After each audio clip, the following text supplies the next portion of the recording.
Welcome to the deep dive. Today we're getting into what feels like the real spark of 1776. Thomas Paine's Common Sense. Exactly. That anonymous, incredibly thin pamphlet that just completely changed the game. It really did. And you have to understand, the colonies were, teetering on the edge. Right, between trying to patch things up with Britain and outright rebellion. And this pamphlet just gave that final, undeniable push. The scale of it is what I can't get over. I mean, the circulation numbers. Oh, it's a phenomenon. Think about it. A colonial population of maybe 2.5 million people, and an estimated 500,000 copies are floating around by the end of 1776. 500,000, that's viral for the 18th century. It is. 25 different editions in that 1 year alone. It wasn't just an argument, it was an event. It gave people the emotional justification they needed. So that brings up a question for me. If the ideas were just common sense, why hadn't anyone else done this? What made Paine's approach so perfect for that moment? Well, I think it's because he was an outsider. He'd only been in America for, 2 years? Oh, wow. So he wasn't tied to the old ways of thinking or the very formal, ornate language of the colonial elites. Let's see it cut right through it. Exactly. And the design of the pamphlet was totally intentional. It's short, under 50 pages. Making it cheap. Cheap to buy, easy to pass around, and crucially, easy to read aloud in a tavern or a public square. So even if you were illiterate, you heard the argument. Okay, so let's unpack that argument. He used, as you said, plain language. Yeah. And with that simple style, he introduces some really revolutionary ideas. He does. He starts with this fundamental distinction between society and government. Which is such a core Republican idea. Right. Society, he says, is a blessing. It comes from our wants, our need to cooperate.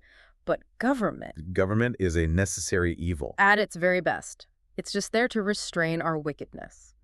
So if the best version of government is already an evil, what does that make monarchy? The worst version. It's intolerable. He calls it the most prosperous invention the devil ever set on foot for the promotion of idolatry. I mean, that is just a scathing line. It's a full frontal assault on the whole idea of kings and hereditary rule. It is. And he connects that philosophical attack to a really pragmatic one. He basically says, okay, forget all the sentimental loyalty for a second. And just look at the facts. Yeah, look at the map. He says it is absurd for a continent to be perpetually governed by an island. That's the knockout punch right there. He shifts it from a debate about rights to one about simple, practical destiny. And survival. He argues that staying tied to Britain means getting dragged into all their pointless European wars. Which kills American trade. It kills trade, it stifles prosperity. He's speaking directly to merchants and farmers, telling them that this relationship is becoming economically suicidal. So you have this mix of sort of high-minded moral outrage and really practical pocketbook arguments. And that's what makes it so powerful. He frames it not as some local squabble over taxes. No, it's bigger than that. He says, the cause of America is in great measure the cause of all mankind. He makes it universal. And you can see the immediate impact. George Washington himself said it was working a powerful change in people's minds. It absolutely was. It gave the Continental Congress the intellectual and, frankly, the moral cover they needed to move from debate to action.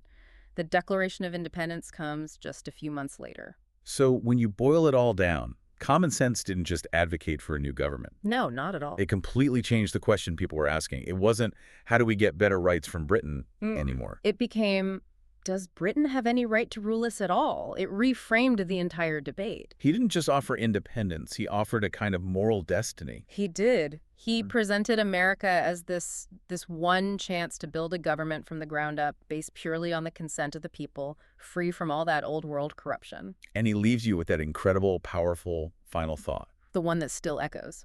We have it in our power to begin the world over again.